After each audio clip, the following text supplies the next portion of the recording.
Muy buenas noches, estimados amigos. Hoy estamos hablando acerca del libro de Apocalipsis. Como todos los miércoles, les invitamos para que se conecten con nosotros. Donde quiera que se encuentren, les mandamos un fuerte saludo a todos ustedes.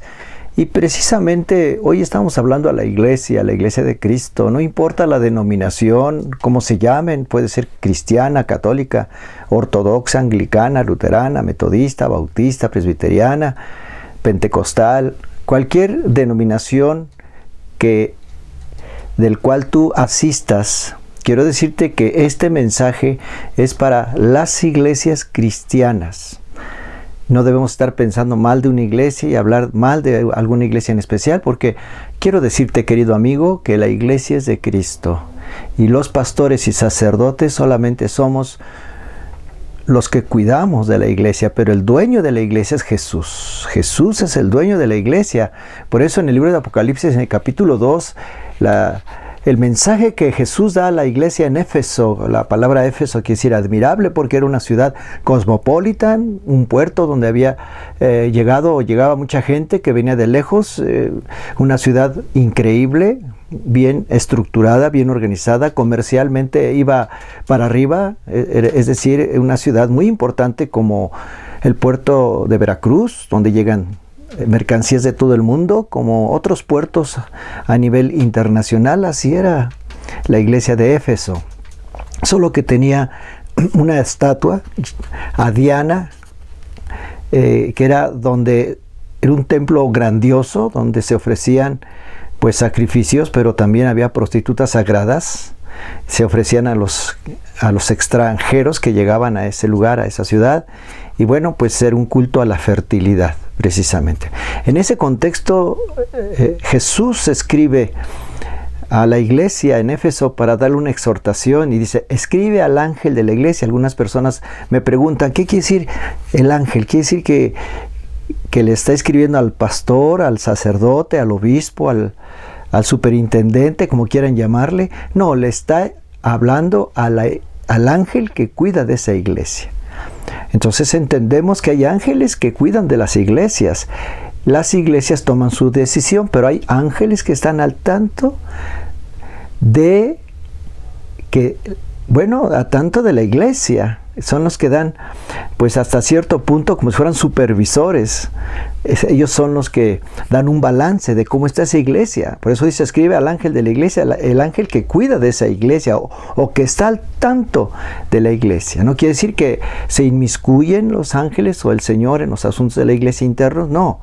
Quiere decir que el Señor está al tanto de tu corazón, está al tanto de la congregación, está al tanto de la iglesia, porque la iglesia es de Jesús. Por eso dice la Biblia, el que tiene las 7 estrellas en su mano derecha. Estamos leyendo Apocalipsis capítulo 2. Dice, el que tiene las 7 estrellas en su mano derecha. ¿Qué quiere decir? Que él tiene la autoridad para reprender a la iglesia. Que él tiene en su mano a la iglesia. El que anda entre los 7 candelabros de oro. ¿Quiénes son los 7 candelabros de oro? Son las 7 iglesias a las cuales el Señor manda este mensaje. Él anda entre las iglesias. Yo conozco tus obras, dice el Señor, tu fatiga, tu perseverancia, y de que no puedes soportar a los malos, y has sometido a prueba a los que dicen ser apóstoles y no lo son, y los has hallado mentirosos. Quiere decir que era una iglesia que practicaba la apologética. ¿Qué quiere decir apologética? Bueno, que defendía la fe. Eso quiere decir apologética. Quiere decir que tenía la doctrina correcta. Lo que muchas iglesias dicen, la doctrina sana. Porque muchos dicen, es solamente nosotros tenemos la doctrina sana. Así dice, ¿no? Nosotros solo tenemos la doctrina correcta. Somos los únicos que tenemos la doctrina correcta. Pues qué mentirosos. Porque la realidad es que cuando una persona conoce a Jesús y comienza a caminar en Jesús y comienza a leer la palabra, tiene la doctrina correcta y ama a su prójimo, esa persona tiene la doctrina correcta. Entonces esta iglesia se jactaba de que tenía la doctrina correcta, porque dice aquí el Señor, ha sometido a prueba a los que se dicen ser apóstoles. ¿Qué quiere decir? Mensajeros que te han traído doctrinas y te has dado cuenta que su doctrina no es correcta, está equivocada. Tienes perseverancia, dice Jesús, has sufrido por mi nombre, no has desmayado. ¿Qué te parece? Es decir, yo conozco lo que tú haces, y se jactaban, como muchas personas, muchas congregaciones. No, nosotros sí tenemos la doctrina correcta. Así dice, ¿no? Nosotros sí tenemos la verdad, ¿no? Así lo decía uno de los papas en la iglesia, Benedicto. Karol Wojtyła fue el anterior, pero él decía, fuera de la iglesia católica no hay salvación, ¿no? Y así dicen los mormones, y así dicen los testigos de Jehová, y así dicen muchos grupos. Nosotros sí tenemos la doctrina, pero el Señor les dice: yo sé todo lo que tú haces, he visto tu arduo trabajo. ¿Qué más dice? Tienes perseverancia, has sufrido por mi nombre, no has desmayado. ¡Qué bueno! Parece como si estuviera dando un mensaje de esperanza a las iglesias. Te está hablando: oye, yo conozco todo lo que haces. Tienes la doctrina correcta, no faltas a la iglesia, das tu diezmo, eres fiel. Es lo que Jesús le está diciendo a esta iglesia, la iglesia de Éfeso, una iglesia increíble, con mucha belleza, no solamente espiritual, sino también arquitectónica. La ciudad era una ciudad hermosa. Y la realidad es que la iglesia de Éfeso era una iglesia muy grande, con la doctrina correcta, pero que tenía algunos excesos, y por eso Pablo tiene que escribir a la iglesia de Éfeso, porque había cosas que ellos se habían desviado, por supuesto, pero tenían conocimiento espiritual profundo de la Escritura, del Señor Jesucristo. Tenían un conocimiento profundo del Señor Jesucristo. Habían recibido mucha revelación. Tenían apóstoles, profetas, evangelistas, pastores y maestros. Yo sé todo lo que tú haces, pues nada está oculto a sus ojos. He visto tu arduo trabajo y tu paciencia con perseverancia. Y bueno, era una iglesia poderosa, con su doctrina correcta. Era una iglesia admirable, defensora de la fe. Era una iglesia que oraba, que tenía estudios bíblicos, mandaba misioneros. Tenía una estructura admirable, excelente organización. Incluso hasta fue perseguida, como todas las iglesias del primer siglo. Y estaba fuerte en la fe. Pero Jesús dice: pero tengo un detalle, un pequeño detalle, que has perdido tu primer amor. Qué interesante. Es decir, tú puedes mostrar que eres muy ferviente, que estás sirviendo al Señor, que inclusive hasta eres pastor, eres sacerdote, incluso que has llegado a tener puestos importantes en tu iglesia, en la junta de administradores, o en la junta directiva, en la mesa directiva. Yo no sé. Todos te admiran, dicen: ay, mira qué ejemplo de hombre o de mujer. Ay, tiene sus hijos bien portaditos. Mira qué bonita familia. No podrían decir eso de nosotros. Pero ¿qué está pasando? ¿Eres una iglesia hermosa? ¿Estás muy bien organizado? ¿Mandas misioneros a otros lugares? Pero tengo un pequeño defecto tienes. Ay, dirás: ¿cuál? Yo me siento bien, yo no he pecado. Ah, tengo un pequeño defecto.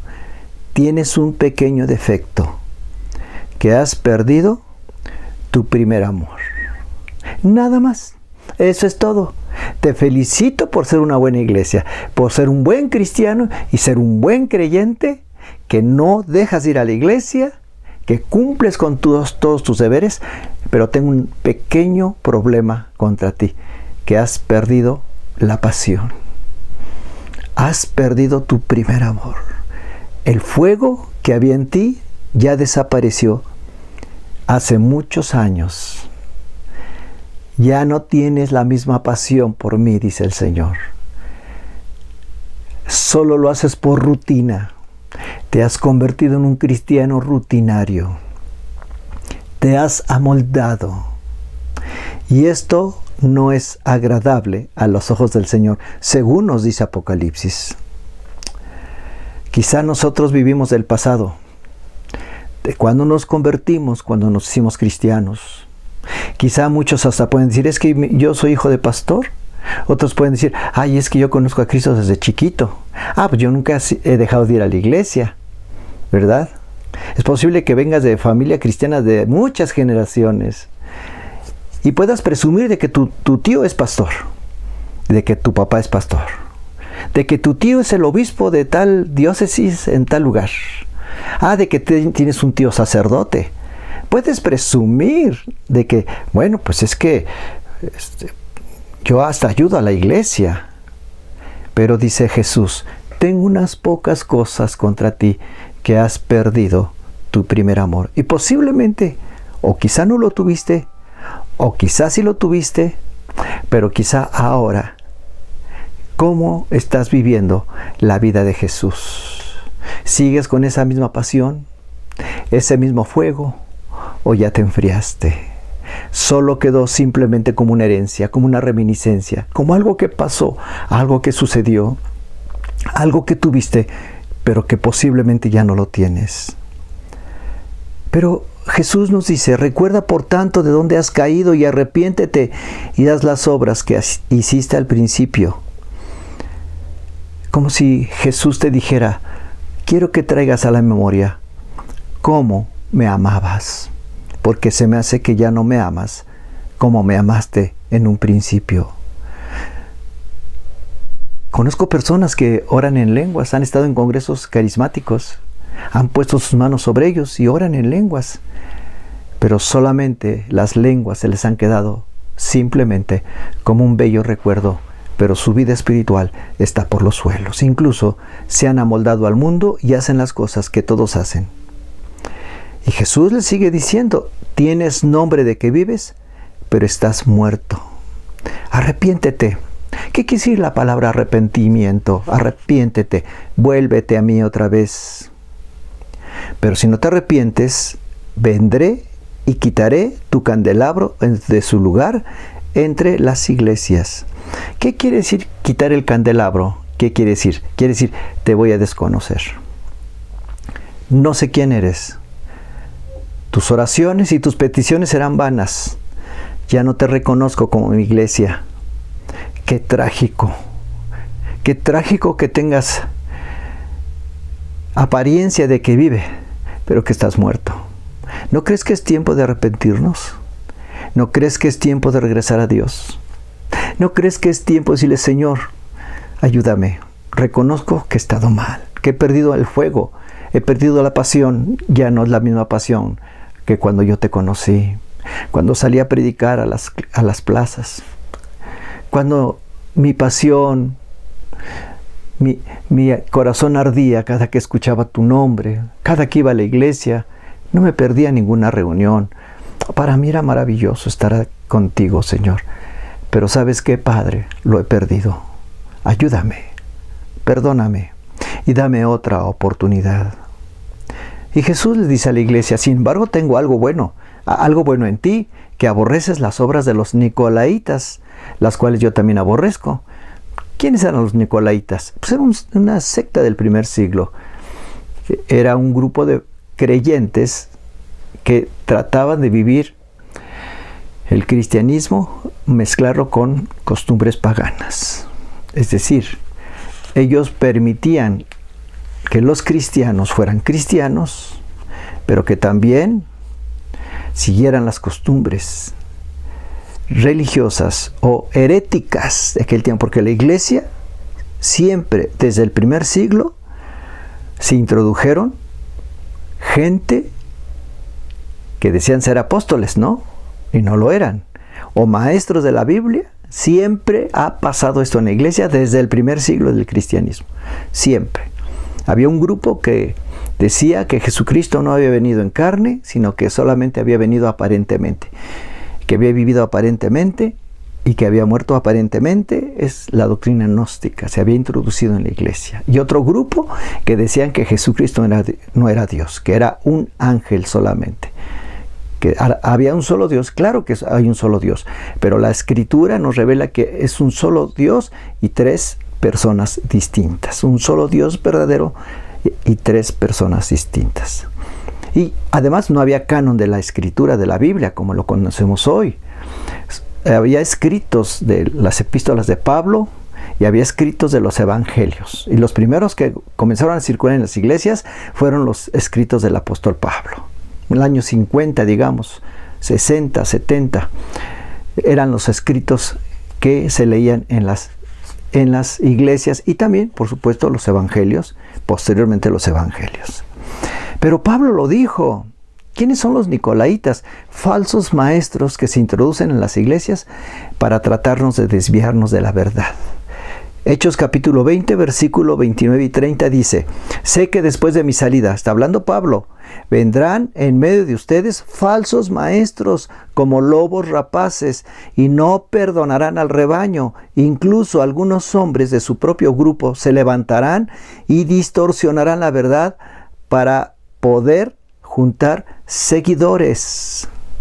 El versículo 7 dice: el que tiene oído, oiga lo que el Espíritu dice a las iglesias. Al vencedor le daré a comer del fruto del árbol de la vida que está en el paraíso de Dios. ¿Por qué dice vencedor? Porque desde el momento que te entregas a Jesucristo, desde el momento que aceptas a Jesús, en ese momento el Señor te da una nueva revelación de cómo ser un ser humano. ¿Cómo le puedes agradar a Dios como ser humano? Pero hay algo también que tenemos que aprender. La vida cristiana es una lucha constante de todos los días, que vendrán tentaciones a tu vida, a que regreses al camino de antes. Y vendrán falsas doctrinas que te van a hacer que te apartes de la verdad. Y vendrán también filosofías extrañas y maestros que te van a predicar desde los púlpitos y que te van a apartar de la verdad. Por eso dice, al vencedor. ¿Por qué? Porque es una lucha de todos los días, de todas las semanas, de todos los meses y de todos los años como cristiano. Por eso Pablo dice, no tenemos lucha contra carne y sangre, sino contra principados y potestades, gobernadores del aire. Quiere decir, los demonios, a través de las doctrinas que existen el día de hoy. ¿Y cuál es la doctrina que existe el día de hoy, que está apartando a los creyentes? Pues que piensan, nos hacen creer que lo bueno es malo y lo malo es bueno. Esa es la doctrina de los nicolaitas. Creer, y te hacen creer que lo bueno es malo y lo malo es bueno. Que es bueno y que Dios no condena el homosexualismo. Y que Dios no condena el casamiento entre dos personas de mismo sexo. Es lo que piensa la gente de hoy, es lo que creen. Y muchos cristianos han caído en el juego y lo creen. Y no solamente eso, sino que vienen falsos maestros y te dicen cosas, no sé, que son mentira, que no tienen base bíblica. Y que si tienen base bíblica, lo hacen para su propio provecho. Para sacar provecho de las almas y para quitarte tu dinero, Muchos de ellos lo hacen de esa manera.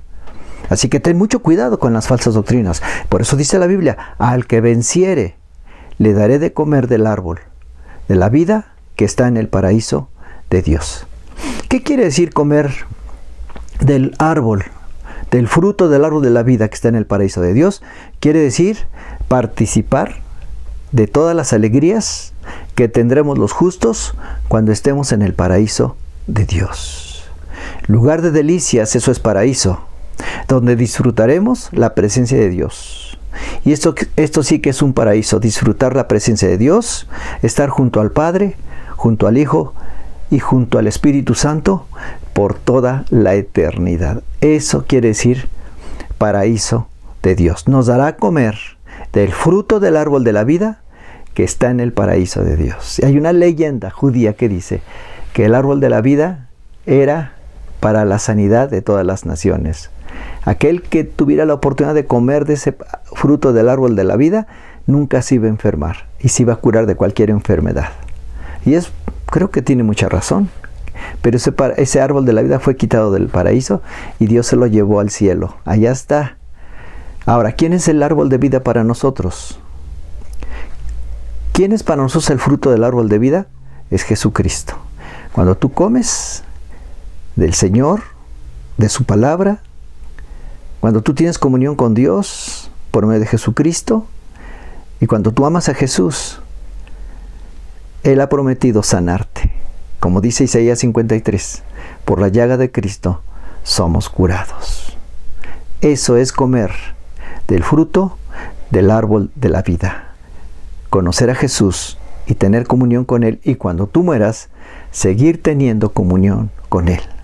Así que antes de que sigamos cometiendo errores y sigamos permitiendo ser arrostrados, así dicen en el castellano, no arrastrados, arrostrados por todas las doctrinas, falsas doctrinas, creer aquellas cosas que no son correctas, antes de que sigamos así, podemos reflexionar y decirle a Jesús, Señor, perdóname, perdóname. Yo no quiero perder mi salvación. Quiero seguirte a ti con todo mi corazón. Bueno, pues me dio mucho gusto estar con ustedes el día de hoy, en esta mañana. Que Dios les bendiga, en esta noche. Y les esperamos el próximo miércoles para que estén con nosotros en esta misma